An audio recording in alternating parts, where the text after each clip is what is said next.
What up, people? Back in the Boom Boom Room with your host, Ron Slade.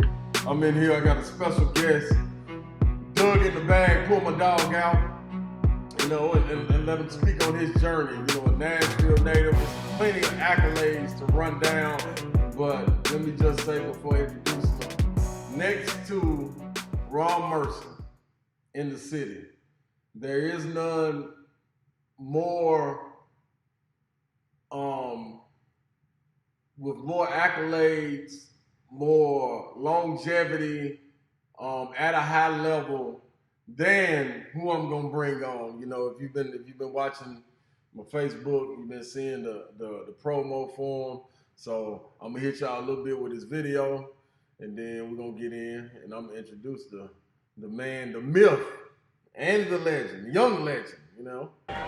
With the 8th pick in the 2007 NBA Draft, the Charlotte Bobcats select Brandan Wright from the University of North Carolina.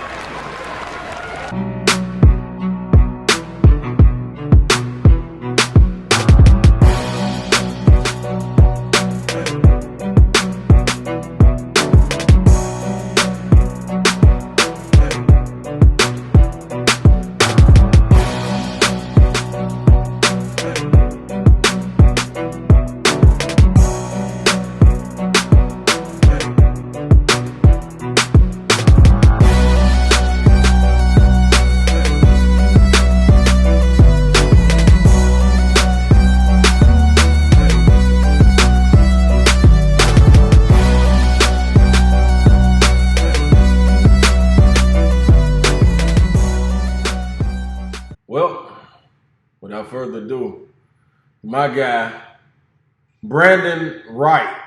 Be right. What's up, man? Man, I'm good, man. Appreciate you having me on. I appreciate you taking the time out to jump on with me. You could have been doing anything, chilling, playing the games, watching the kids, adult life, the father life. You could have been doing anything, man. I appreciate you coming on, man.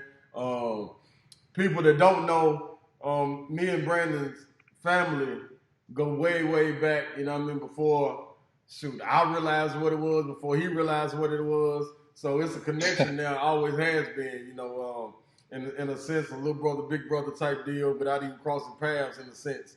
My brothers hooped with him, and, I always used to go see him play when he was making his state and the claim of being the best to come out of Tennessee.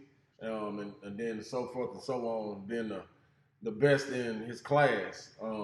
So B, let's just jump straight into it, man. Give me a little bit, give the people, the viewers, a little bit about your background.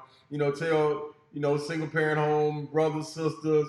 Give us the whole rundown, the makeup of that. Yeah, I don't think people realize that I used to go to your high school games and your college games. I don't think people really realize They that. don't. They don't. I mean, that wasn't like that was a long time ago. I mean, first of all, It was before a we get long into time that, ago. B, don't get the age of me, dog. Don't get the age. No, straight up though, straight up. Yeah, but like you said, I grew up in Nashville. Two brothers, mom, stepdad. We always played sports growing up, so we were always busy. You know, baseball, basketball, football. Right. Never had an off season. Always working hard. I was always taught that you go get what you want. Right. And that kind of blew off on us. Pretty easily. That kind of got us where we at right now. And, it was kind of a switch up when I went to high school. It was, I was in public school, Metro Davidson County, my whole, kindergarten through 8th grade, and then all of a sudden, my stepdad said, it's a great opportunity for you to go to BA academically, athletically. It'll be a trampoline for what you want to do next. So it was kind of an adjustment, but it was probably the best thing I ever did. I mean, it's kind of similar to what you did, going to Oak Hill, doing something a little bit uncomfortable, but at the same time, it got you to where you needed to go. Brentwood Academy, 4 state championships. Before we dive in there, hold up, B. Before we dive in there, because we're gonna hit them. We're gonna hit them with it. We're gonna hit them with it, and it's much deserved. When did you find out that ball was special to you? That was the direction you wanted to go. help me with some of the influences that you came up admiring, to kind of push you in that lane of basketball. And when did you fall in love with it? That's a lot of questions all at once. But tell me first when you fell in love with basketball and when you knew, you had a gift. Man, I've been playing basketball. I had playing all three of those sports, man, all the way up to 12 years old. Mm-hmm. And I mean, I love all three of them sports equally. And anybody on here watching this that follow me as a young kid knew I was not to be not to sound not humble, but I mean I was really really good. I was great at all three of those sports. No, B, this is unfiltered. This is the boom boom room. So any humbleness, you've been humble a long time. And I for an instance, I was talking to a partner of mine, and I was on the phone with him talking about getting you on the show, and they was telling me this is a good thing you're doing with the show. You're getting people in, you're letting the history be known for these younger kids that's coming up. The resources that they have around them and the footsteps that they following in.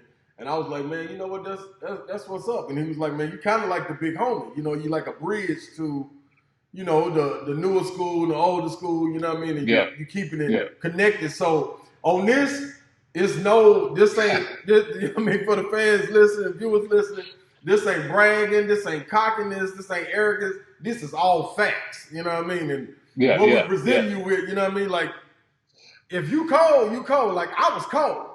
I got the tape, so I know I was cold. I wasn't cold in football, even though I played, but I wanted it. I thought I was cold a little bit, but you know what I mean? I really wasn't that cold. But you, on the other hand, like your upbringing, we know you're a modest guy, you know what I mean? A very humble guy. Your family is humble, you know what I mean? And I mean the extended family, all the way from Detroit, all the way down there, and all around the globe.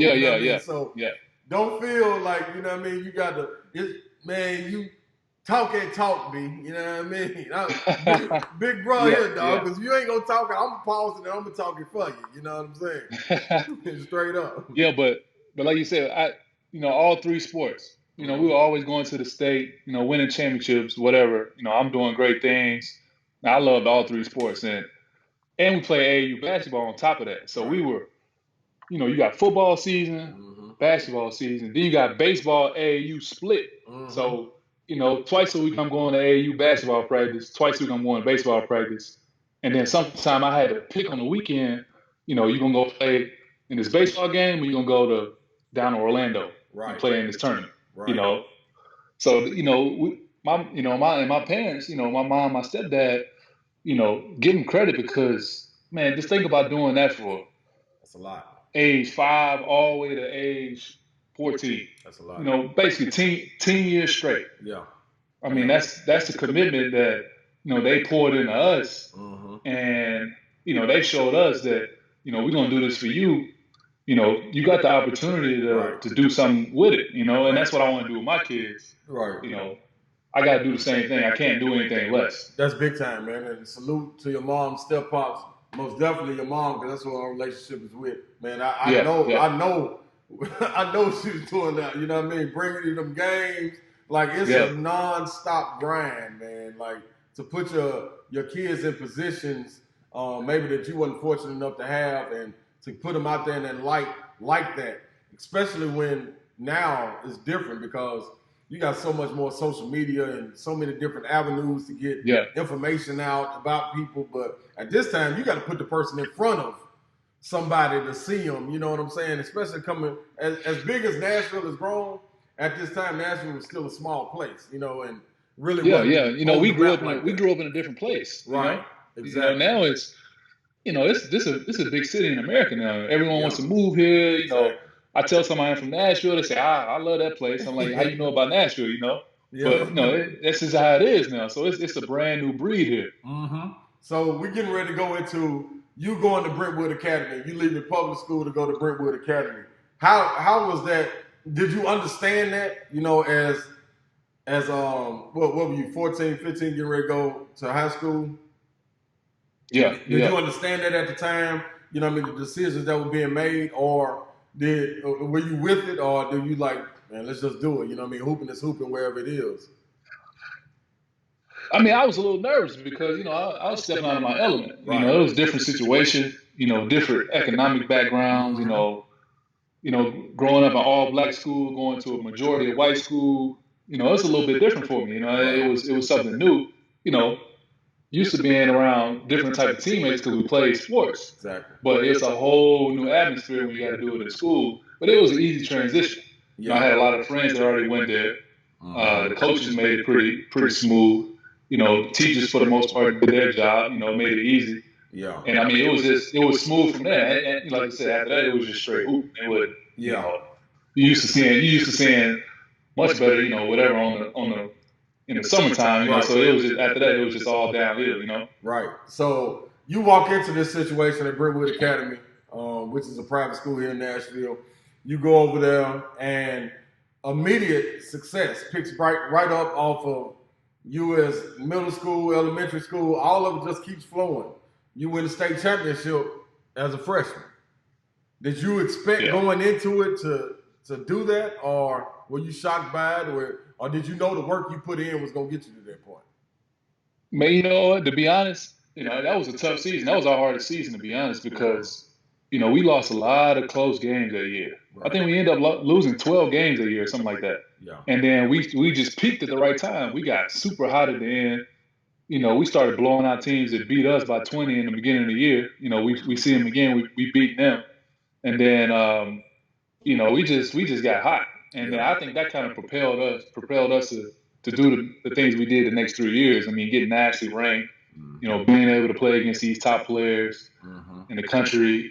Just having an opportunity to do more things. And then David Harrison came before me, so I kind of picked up the torch, and we even kind of took it to another level, Right. I do remember David Harrison setting the tone, and then you taking it to new heights. Talk about that team you walked into your freshman year. Other guys that came in with you. Talk about that team, because it had to be a rallying point when y'all lose, and then all of a sudden something click and you get hot. What was it? How tall were you going into ninth grade?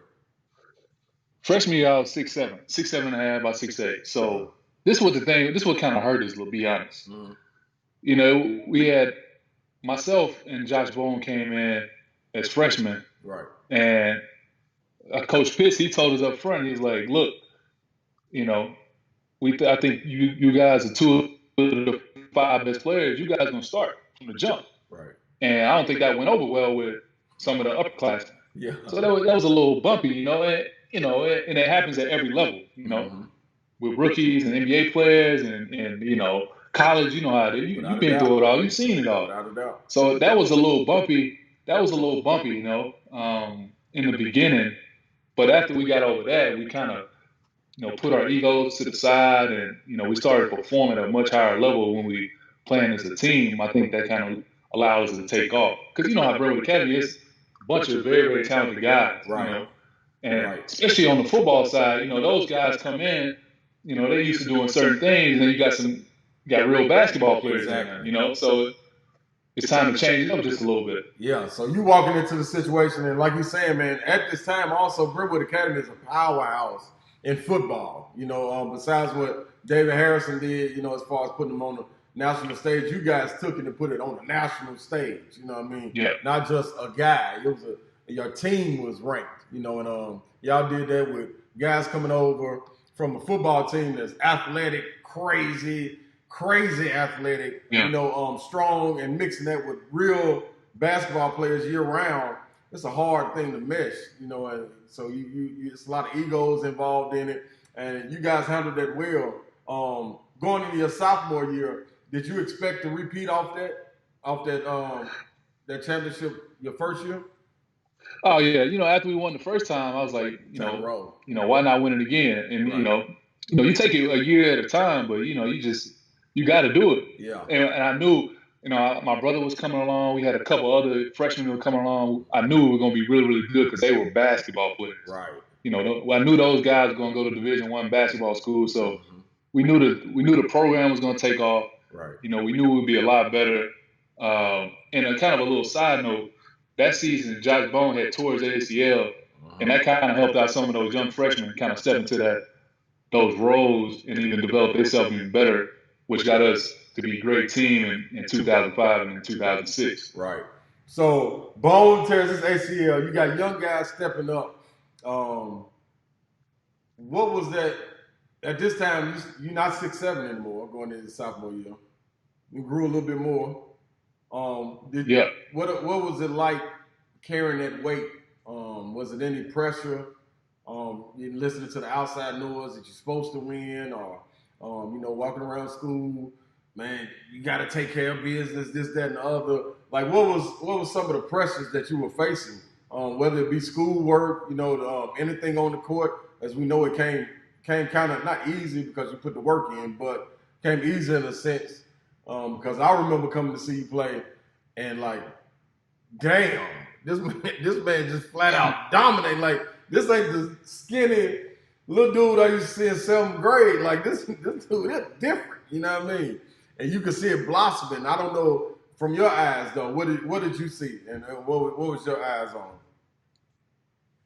Man, to be honest, I kind of took high school and said I just got to dominate as much as I can because in the summer times and then in the off season we train really, really hard to get ready for those summer times. Mm-hmm. I'm going up against top players, the KDs, the Greg Odens. You look at our class. That class of 06, I think we had I don't know, 7, 8 lottery picks. Yes. Thaddeus Young. Those type of guys I'm getting ready for in the summertime. So I play well in the circuit, in the summer camps. And then when I get to high school, I'm like, all right, I just got to keep building. I got to keep getting better. No excuses not to win here. Right. And then that was my mentality the whole time. And, you hear about people talk about the pressure of school and basketball. You just got to relax. You got to take it one day at a time. You can't really get caught up in all that. I kind of feel bad for these guys these days. They got all the they got the Instagram, they got the cameras in their face, and they got to maintain a Twitter and all that stuff. So it's a little bit tougher now. Yeah, it's a lot more distractions they have to deal with, man. That's tough. With watching you, when did you know at what point in your high school career, before I give a list of your accolades, what point in your high school career did you start thinking North Carolina, or did that come towards the end? Probably around end of junior year, that summertime or whatever. They had really, because I had told schools, I was like, I'm not gonna make a decision early. Don't even you can call, text, or whatever. Don't pressure me or whatever. And they kind of respected that. Right. They respected my space on that, and and the relationship with the coaches was great. We kind of collaborated with a couple guys in the class. Mm-hmm. We knew we could put something special together. Mm-hmm. We knew we would be a top team automatically. But it wasn't a hard decision. I took my visits. I had my thought process, but at the end of the day, that was the best situation for me. And the way I played, Right. Was running up and down the court, playing above the rim, up tempo, all that stuff fit perfect. So you do all this work, and you're on the national stage, like you said about your class coming up. Your junior year, you're parade All-American as a junior. Only one to do that from this state besides Ron Mercer. So, that's saying something. You're on the national stage. Going into that senior year, what were your goals? Were you goal driven with high school? I understand AAU in the summer, but what about high school? Like, how did you look upon your teammates and the landscape of, some people know they're like you were on your way regardless. To go play high major D1 basketball, regardless of whatever was going on, barring injury. Was it in your mind to let me get the school notice, so these other guys can get high D1 offers, lay it down so these scouts can see these guys too, or what? What was your thought process, if it was one coming through your senior year? Well, I kind of put the pressure on my teammates. I'm like, look, now I can get an okay to give Coach Fitz to tell him, let's go play this schedule. Mm-hmm.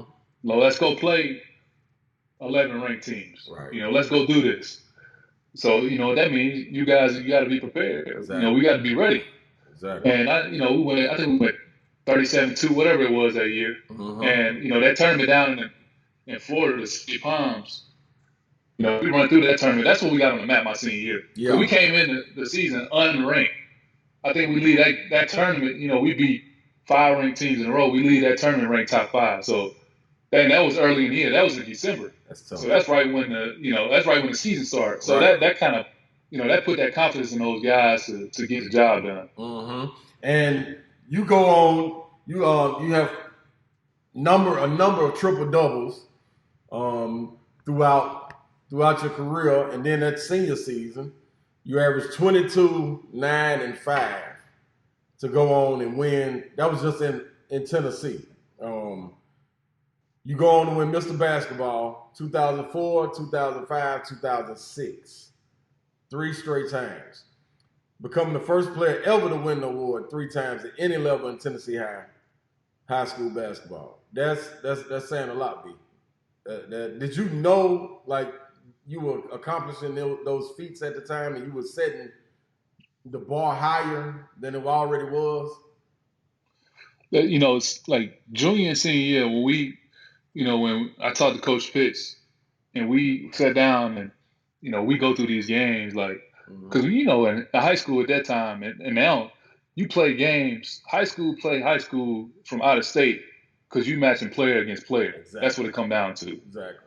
So when I played those games, that's when I played my best. Mm-hmm. And that, that's kind of how I looked at those last 2 years, really, to be honest, because, Division II, it's fine, good team, good coach teams, but, right. Team that can stick with us. Exactly. Not even close, Exactly. We came out there and just dominated, for literally basically 3 years straight. Mm-hmm. But, when we hit that national scene, we knew we had to elevate, and that's when I elevated my game.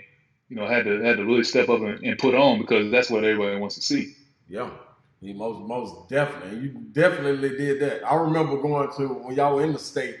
I think we had a break, and I came down and I was able to see y'all play. I think y'all playing at Belmont, and I was able to catch a game. And I remember telling Big Tank, I was like, "Nah, I don't need to come see no more of these games. This ain't. I need to see the Nationals because I mean, you were just dominating on the." You were getting your Bill Russell on and then starting the break like magic. I was like, man, this man here. I think the other team had scored 12 points or something at the end of the halftime. I'm like, this man is just dominating. And I knew you were on your way. It was so you get another All-American, 4 straight state championships, 3 Mr. Basketballs, Parade American back-to-back years, first team. You ranked. I think number 1 power forward in your class, number 3 overall. Talk about that class that you were coming out in, and let's talk about the recruiting process a little bit. So that class, it was a great class. Yeah, there you go. Mm-hmm. Yeah, I mean, it was a great class. I mean, like I said, I think we had 7, 8 lottery picks from that class alone. Right. So, I mean, that's how good those guys were, and I mean, the recruiting process was the same thing it is from everyone else. They want you on campus. Right. They try to tell you how you're gonna fit in. You have a good time on the visits. You talk to the players and all the bells and whistles. All the good stuff. But like I said, when it came down to me, it was I had to look at the situation, and I had Vandy was probably second on my list. Yeah. But I looked at it. I said, I need to be a little bit uncomfortable because I already had goals. Like I knew I was gonna be one and done. Right. It wasn't gonna be 2 years. It wasn't gonna be none of that. Because I was already thinking about going to high school before they put the rule in. Right. So I need to go to a place where I can show all my talents. Mm-hmm. Have a good season, try to win a national championship. We lost in the Elite Eight, and try to get the draft as high as I can. And I went to North Carolina. Did some good things, and I was only there for 8 months, but did some good things, had a good time. Got out of there and then started that real grind. Yeah. So let's for a second before we get into that other grind, which was totally different. You know what I mean? You learn to find out it's definitely business oriented. Oh yeah. You know what I mean? Yeah. It ain't the loyalty that you come up with in high school and college and your teammates and all that. All that flies out the window. You know what I mean? And it gets dropped on you quickly. You know what I mean? So it ain't no time. You got to be able to adjust on the fly. and get straight to it. So before that though, y'all had a good class coming in North Carolina that year. Yeah. Talk about some of the guys that came in with you, about that class that came in with you at Carolina. So I think we had Ty Lawson. He was the number one point guard that year. Yep. We had Wayne Ellington. He was the number one shooting guard. Myself, I was the number one power forward. Then we had a couple big guys from California, Deion Thompson and Alex Stevenson. And then we had a local kid who basically could shoot the lights out. Yep. We had 6 of us, man. That was a great class. We all played. We all contributed to the team. We came up short in the Elite Eight.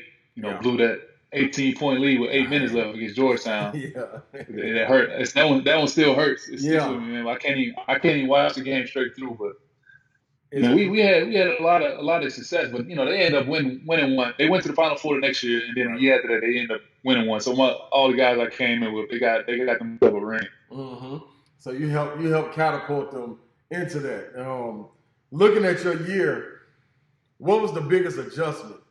Coming in from Brentwood Academy, your senior year, and all the success going into North Carolina, rich in tradition of basketball. You got the greats going there: Worthy, Mike, Kenneth Smith.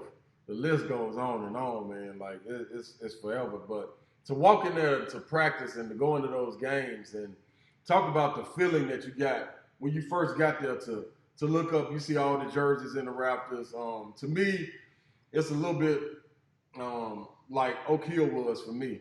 Looking at all the jerseys, you're like, damn, you're looking at the list of All-Americans. It's like, man, you got a standard you got to live up to. Walking into that, what was your mind frame, your mental going into that?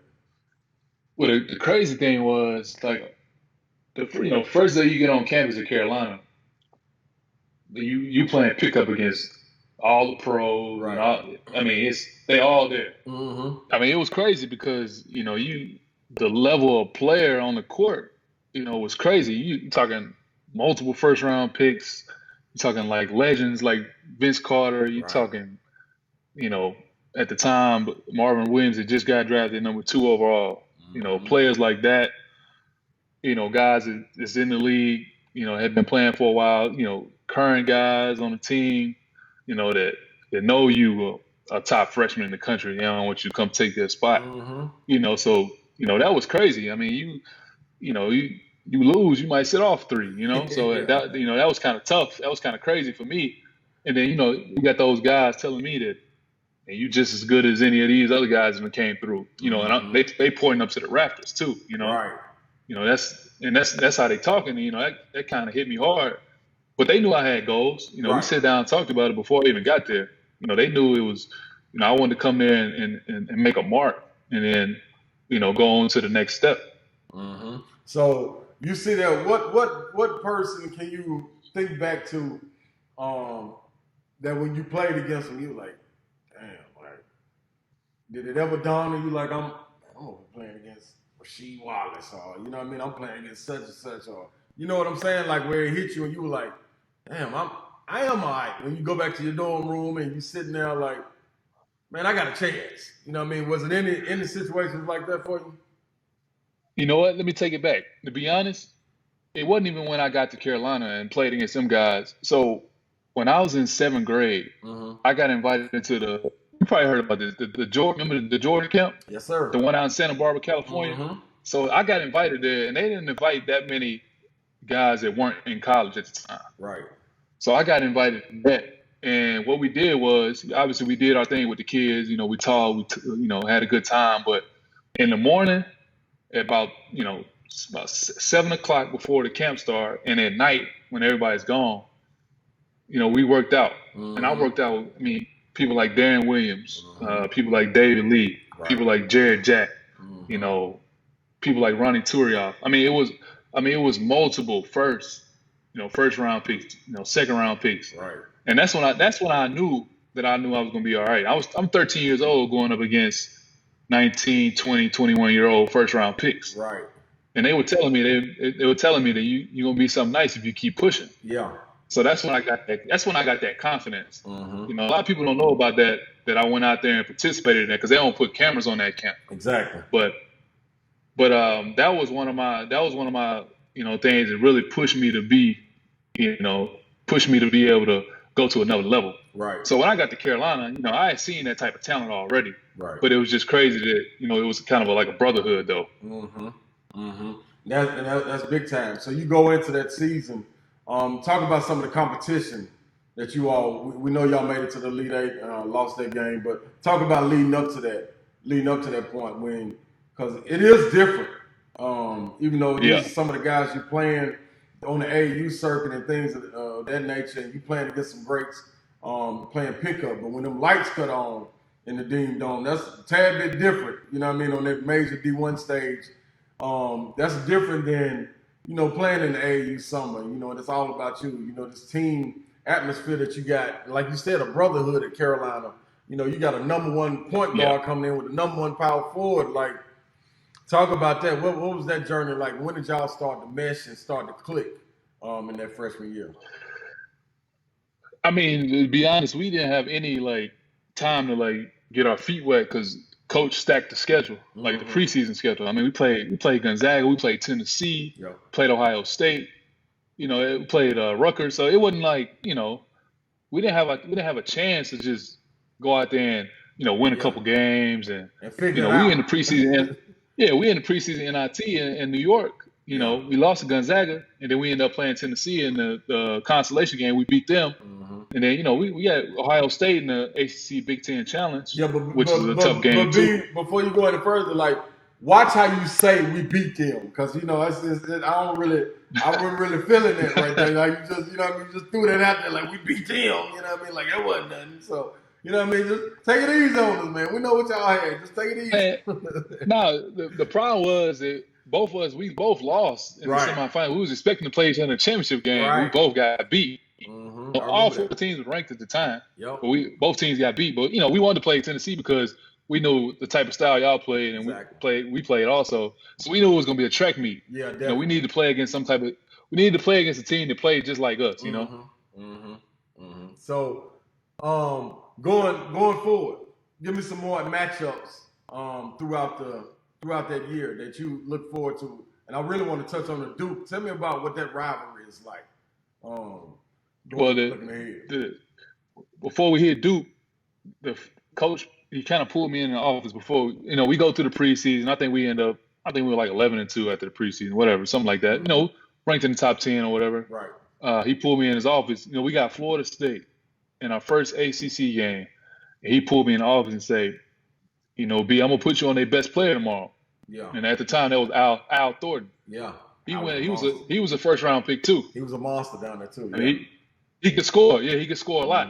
He said, "I'm gonna put you on him, so you gotta be ready to play tomorrow." So I was kind of nervous about that because I think he was a first teamer the year before too. Yeah. So he was a good player. Yep. And I played well against him. I had a good game. We ended up beating them pretty good. They had a good team. They had a lot of. Obviously they always got a bunch of big guys, big athletes. They can shoot the ball. They can run. They had Tony Douglas on the team also, so they had a solid little squad. Yeah.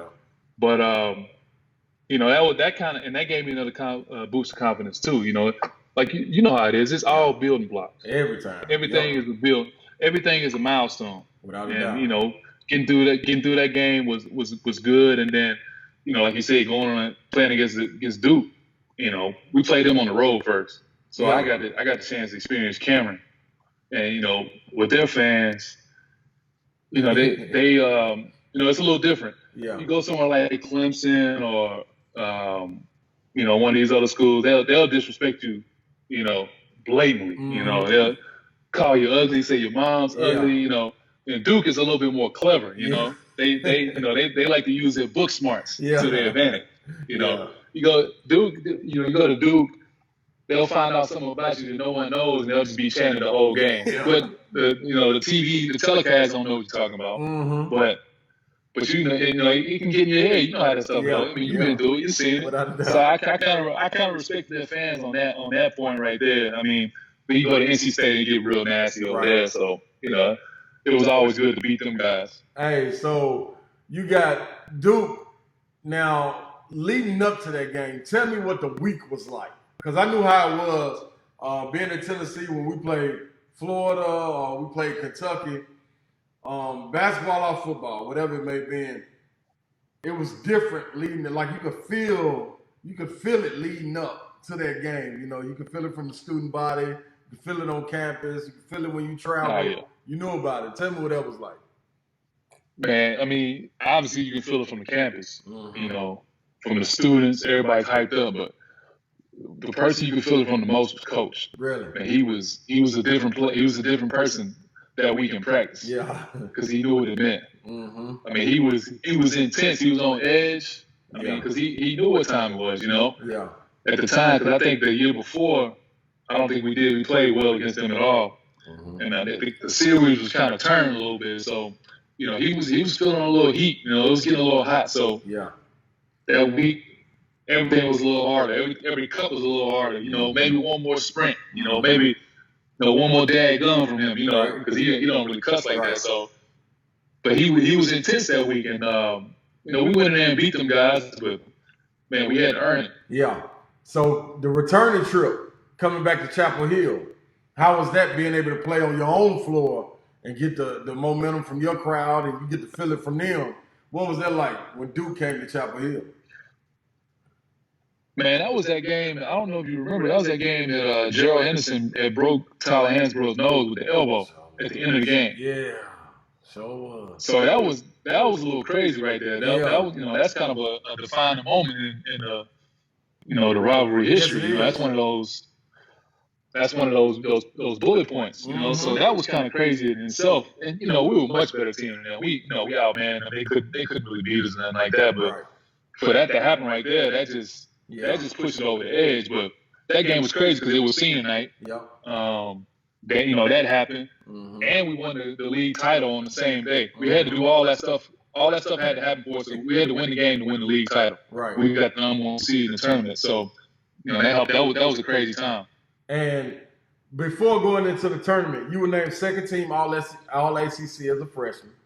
You were the ACC Rookie of the Year, ACC All Freshman team. Going into the tournament, the momentum that you guys had built up, did you all plan on running through the tournament, through the ACC tournament? Yeah. I mean, we were number one seed. You know, we had to fight to get it. Right. We lost some tricky games before that. You know, we played against a couple teams that matched pretty well with us because they had a lot of good size. Also, we played Florida State and Boston College first two games. So, you know, that was big for us. Yeah. And then we had played against NC State in the championship game, which they had beat us one time. Right. So they obviously matched us pretty good. So we played against three teams that gave us a lot of trouble. But we ran through it, and then that actually clinched us to get to we got the number one overall seed too in the tournament. So you know, that was kind of big. Right. So looking ahead, NCAA tournament happens. Now it's time to get ready for the draft. Getting ready for the draft. Tell me about that experience. Because now it's no more school. It's really you got to lock in. You got to work out day and night. Get your body right. Get rest. Get your reps up in the gym. Got to lift. All the things that you got to do. Did you know that this was the stuff that was going to take place, or were you shocked into it right when you started to do the training? Man, to be honest, I wasn't shocked. The part I was shocked about was, you know, when you're going to be a high pick in the NBA draft, you have many more obligations than a guy that's a grinding, you know, maybe into the first, second round guy. Because all you have to do is work out. Exactly. You know, I'm meeting with car companies. I'm you know, talking at night trying to get this contract settled. Right. You know, I'm doing things that gotta go to the pre-draft. I'm doing like media stuff, you know, stuff that, you know, a lot of the top guys, I mean, you know, they just have to do. It's just part of the process. So my workout schedule was choppy. You know, I'm flying all over the country. I'm, you know, doing this, doing that. I'm working out. I'm lifting. Then I gotta go do a media obligation. I'm trying to go back to the hotel, get a little sleep. So that was the crazy part about me. Like you said, basketball was not only it anymore. Yeah. It was much more than that. Yeah. And then the whole draft process was crazy because you just flying around just working out, working out against all kind of people. And then the crazy story, the day before the draft, I worked out for Sacramento 2 days before the draft, and I'm like, all right, that's it. We probably done. Like the agent said, we're gonna fly to New York, and then Phoenix sends up a call. They call at the last minute. Yeah. It's like, can Brandan come in and work out? And I'm like, all right, let's just go down. I mean, I'm already there anyway. I'm Sacramento, Right. hour and a half flight, and they bring in Al Thornton. They have us playing 1-on-1 full court in the workout. It was crazy. Yeah.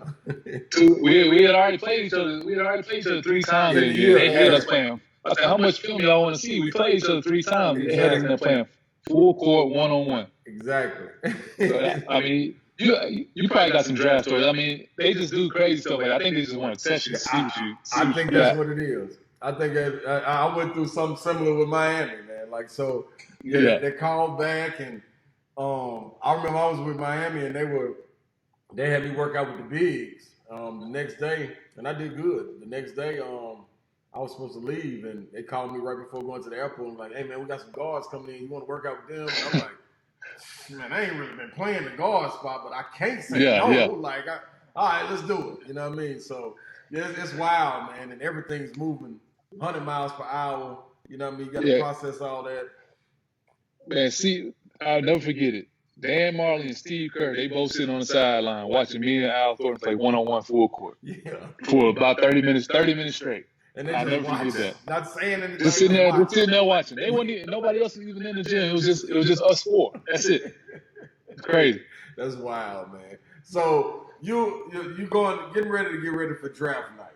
I remember when I had a get together at the Boys for the Viewers at the Boys and Girls Club, and a lot of your family was there. You know what I mean? Yeah. To see that side of it, and then see the side you went through it. What were your thoughts? What were your thoughts about that? Like getting ready for draft night. Was it hectic for you? Well, did it start to calm down leading up to it, or what? Walk us through that day. Well, it was hectic because because Al Thornton, we were on the same flight. We didn't get to New York until like 4 or 5 in the morning, and the draft was the next night. Yeah. So all these guys that were projected lottery, they had already been there for like 36 hours or whatever. Me and him come in late. We got delayed because of like weather and stuff like that. So we had to catch a little red eye to get to New York. So that kind of threw us off. I had to get fitted for my suit. Right. I'm going on no sleep. Yeah. You got media obligations. You just on the phone. You trying to see what team's gonna draft you. You still doing last minute interviews for teams you didn't work out for. Or they want to hear your voice. They want to get you on the phone. Right. I mean, it was pretty crazy, man. And once I got drafted, that was just like a deep breath, a deep sigh. Just to get it all over with and be able to focus on just getting better as a player. And what was that feeling like, man, when you heard David Stern call your name? You walk up there. What immediately went through your mind? I mean, I was relaxed, man. I mean, everyone's story is different, but the first thought was like, I belong here. This is where I belong. Exactly. This is where all the hard work for these last 19 years. This is exactly what I want to do and where I want to be at. And shaking his hand. God rest his soul. Right. He was a great dude. It's always a great feeling to just be able to close that deal. It's like signing that paper to get that new house or getting that new car. I just signed the deal to kick this thing off. Yeah, and immediately it starts. It's you straight to work. You know what I mean? They testing you out and seeing where you'll fit in. So talk about that. You're that night. It's a trade that goes down. Yeah, see, that's the crazy thing about I work out for all these teams. Right. I didn't speak to Golden State during the process. Right. And then I didn't work out for him. I didn't speak to him, and then they trade for me. Yeah. I mean, that's just how it goes. All the workouts I did, all them hours, all the flying around the country, deep south, northeast, northwest, all over the place. And I don't even work out for the team to draft me. I mean, that was the crazy part right there. Yeah. So you get to Golden State, man, and your pro career takes off. What was it? What was the biggest shocker for you walking into the NBA? Man, I think the biggest thing was the schedule, man. You got a lot of downtime. I'm not talking about like the free time and all that stuff, but you get to your season starts in October, right? And you get to like end of December, like, damn, I'm tired. Because in college, I mean, those season's almost over after that amount of games. Yep. In the NBA from October to mid-December, end of December, that's 20-some games. You still got a long way to go. Right. So you got to figure out. You got to figure out how to get this thing done. All the traveling and stuff was taking a toll on my body. And when I first came in, I didn't play that much. My first 40 games, I really didn't play that much. I didn't start playing until like the second half of the season. So that was a big adjustment also. Right. Because you go in and practicing well, and and looking good against these veterans. You're still not getting your opportunity yet. So that was a big shock also. Right. So what was the turning point for you? You think in your NBA career, and which stop did you have the most fun, the most felt like a team? I thought it was Dallas, but you speak on it. You tell me what you thought. What was your best stop? Yeah. To be honest, man, I finally really started to find my traction at the end of my tenure in Golden State, and that was right before Dallas. Right. Okay. I mean, the players could see it in practice. The coaches could see it, but my contract ran out, and we couldn't agree to bring me back. So I went to Dallas, and then we had the lockout. Right. So that kind of messed things up. And then, as soon as free agency opens in 2011, right when the lockout is lifted, the first person called my agent is Mark Cuban, Donnie Nelson, and Rick Carlisle. It was like, we want this guy down here in Dallas. And then after that, my agent called me back. We take about 5 minutes. I say I'm in. Yeah. And it was simple as that. Yeah. Because after that we had conversations about this is the situation we're gonna put you in. This is how we're gonna use you. We like athletic bigs. We need guys that can play above the rim. We need guys that can run. Right. We need guys that can switch. Right. And we got Jay Kidd, all our point guard. We had a young guy, Roddy Boubois. All these guys. We had Jason Terry. All these guys, they want to throw the ball over the rim. So this is what we need you for. Yeah. And like I said, that those 4 years was the best 4 years of my career. Yeah.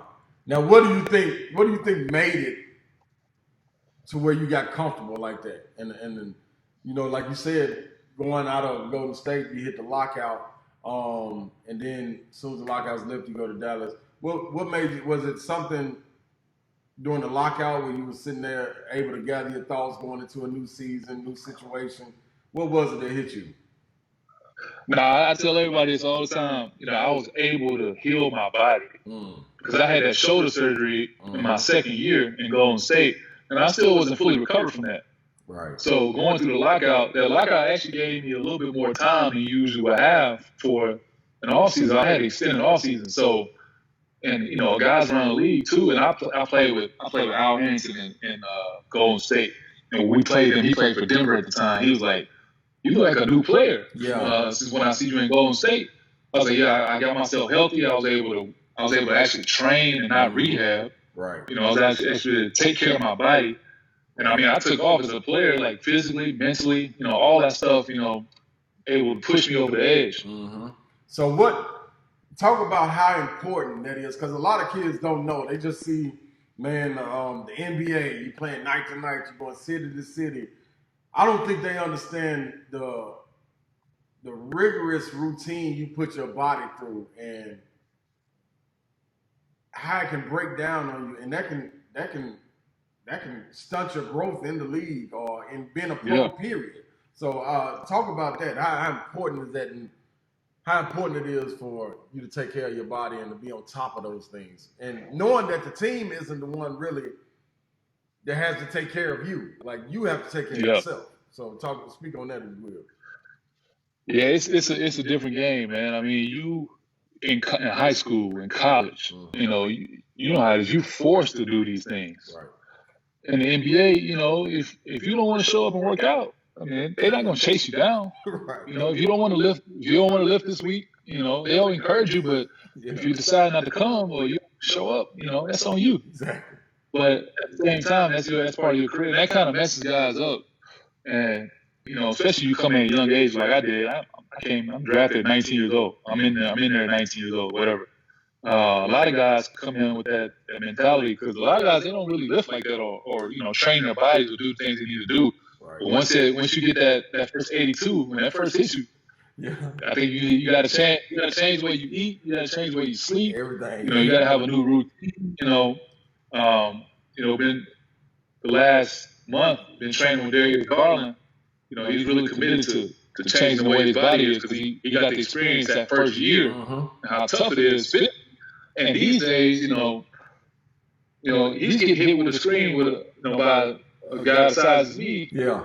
50 times a game. You got to be able to get off that. Mm-hmm. So I mean, it's key, man. These dudes are strong. Everyone's athletic. I was blessed to be able to jump, my whole life. Right. But all these guys are strong. Yeah. You got a few that can touch the top of the backboard. Yeah. But these guys, guys take care of themselves. They want to make money. They want to take care of their families. There you go, most definitely. So I ain't gonna hold you too much longer, B. I appreciate you coming in with us. But before we leave, we'll take about 10 minutes. Tell me what's your thoughts on the landscape of basketball here in Tennessee. It's starting back, bubbling from when you left off. After your class, it was a bit of a drop off, and now it's starting to pick back up. I think we're on the upside of things. What do you think, and how in tune are you to the things that are going on in basketball? I'm watching now. I'm looking for all the guys that coming up around here and doing big things on the college level. We had a couple kids coming in the BA from LA, the Clark boys. I mean, they're probably gonna be pros. Right. I know Kane Ridge got some talented guys. Fisher's going to TSU. Talented kid. I mean, it's been so much talent come out here the last 5 years. I mean, you had Darius Garland. I mean, it's looking great. Right. Like you said, it seemed like it did dip off for a little bit after my years, but now it's back. It's full blown. I'm liking what I'm seeing. And then, what's really underrated is, and a lot of people don't talk about it because they don't watch, girls basketball is huge here. Yes, sir. I got the program TBW. We doing a lot of big things. Flight does their thing. Memphis has always been strong in basketball no matter what. Right. I mean, this is, especially for women's basketball, and people starting to see it. It's a lot of really, really good basketball players come out of this state. I mean, Tennessee's always been known for football, but right. Basketball is definitely closing that gap. Yes, they are. And I want to commend you, man, on Team Be Right, man. You've done a lot during your playing career to set up people and put them on platforms that being able to get nationwide exposure, and that's big time, man. So salute to you for that. You didn't have to do that. You could stay locked in and do what you got to do, but to reach back and, be able to tap in and let these young kids eat off of you in a sense, off your fruits of your labor. That's big time, man, and that you should be saluted for that. One more thing. I appreciate it. We're just trying to educate and give opportunities, man. That's all we can do because somebody did it for me. Somebody like you did it for me. So we just trying to give back. Without a doubt. So one more thing, B. When I've had people on the show, Ron Mercer, I haven't aired his interview yet, but we got Mercer, we got Dante coming up. We've had Charles Hathaway. So we got Jamont Gordon coming up later. But when people talk about basketball in Tennessee, your name fails to get mentioned a lot. And I'm one of the first ones to jump up and to talk about B. Wright and Charles Hathaway. Like, I think that, man, as far as bigs coming out, players, period, coming out of here, y'all get snubbed a lot off a list. Why do you think that is, and what's your thoughts on I mean, we get caught up in this a lot, with the comparison of players, and we do it right now with Jordan and LeBron. All day, every day. My thing is, it's hard to compare players that didn't play in the same area, didn't play against each other. So that's always tough. And then me, I always tell my boy Spence, man. I'll be telling him all the time. I like to stay in the shadows. Right. Right. So you rarely gonna see me in the street. So that probably has a little bit to do with it. I'm barely posting. I'm not trying to do too much. Even when we're doing stuff with the foundation, I'm trying to keep it low.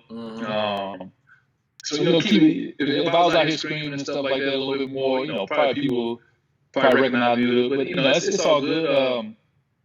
I know what I've done in my career, and I feel good about it. Right. I'm just happy to be mentioned, among guys like yourself and Mercer and Dante and Charles and Jamai. It's just an honor to be, Yeah, and one thing for sure, man, you way up on that list, man. I'm gonna tell you that, So salute to you for that, man. I appreciate you coming through, dog. Like, I'm gonna get you out. We gotta go to a pickup game or something. We ain't gotta play. Oh yeah. We ain't gotta play. We just gotta watch. You know what I mean? Because I don't want to play really anyway. But we gotta go check it out, man. Just for I think it's big for kids to be able to see like you and touch you. You know what I mean? Even if they saying what's up to you, giving you a five or something. I know the COVID going on right now, but you know what I mean. When we move past that, but. I think that's big, man, because I know me coming up, being able to see guys like Mercer, Dante, that let me know, you know what I mean, that it is a level to reach, you know what I mean, and it is attainable. So I think that's big, man. So salute to you and everything you do for the city, man.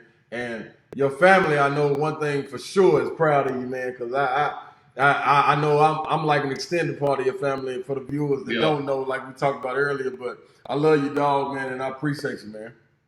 No, I appreciate you, man. Yeah, I gotta get back on here again. We'll do it again soon, man. We're gonna have part two when the cheering stops, transitioning from basketball to reality. I think that's a whole different platform that these kids get to know about also. So keep doing what you do, big. No question. No question. Okay. All right, all love, dog.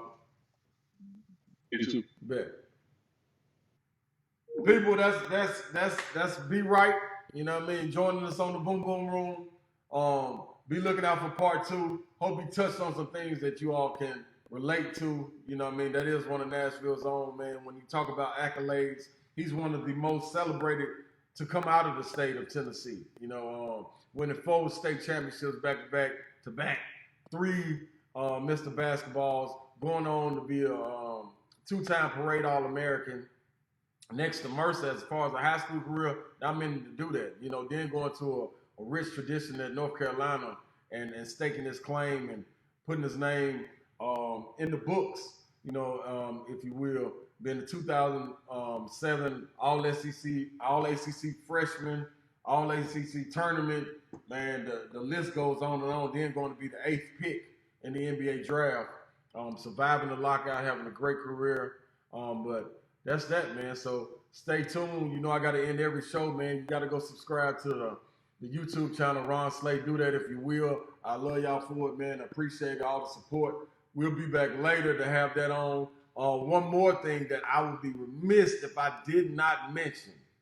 If I did not mention one person, and that is the one and the only Pat Summitt. Happy birthday, happy heavenly birthday to the legend, Coach Pat Summitt. Man, really miss Coach Summitt. I know the Lady Vols can talk about that more, and we'll have one of them on. But salute to Coach Summitt. Her legacy lives on through her players, through the people she's touched. It's unmatched, man. I'm gonna be honest, it's unmatched. So happy heavenly birthday to Coach Summitt, volunteer for life, Lady Vol for life. That Lady Vol moniker can never be removed because of what she did and what she meant to the university. So shout out to her for that. One more thing, I told you to go to the YouTube page, so let me go on and show you. Let me show you what it looked like. That's what it looks like when you go on there, subscribe, tell a friend to tell a friend to tell a friend. So let's get these subscribers up. I'd appreciate that. And don't forget, Soon and very soon, you will see a sleigh ride. You feel me? A sleigh ride, the journey of a legend, Ron Slay, man. Stay tuned. It's on the way also. It is on the way also, man. I appreciate y'all joining us. Next week, we got the one and only Keith Bullock coming through. Show some love. Gonna let Keith Bullock come in here, tell his story. You know, ain't no East Coast bias down here, down south. It ain't nothing but love, you know. So we're gonna bring my guy Keith Bullock on, followed by a special Father's Day Boom Boom Room edition with one of my guys, man. I ain't gonna tell you who he is yet, but it's a guy, man, that is well respected, and I grew to love and respect. So stay tuned for that. This is the Boom Boom Room. I appreciate y'all.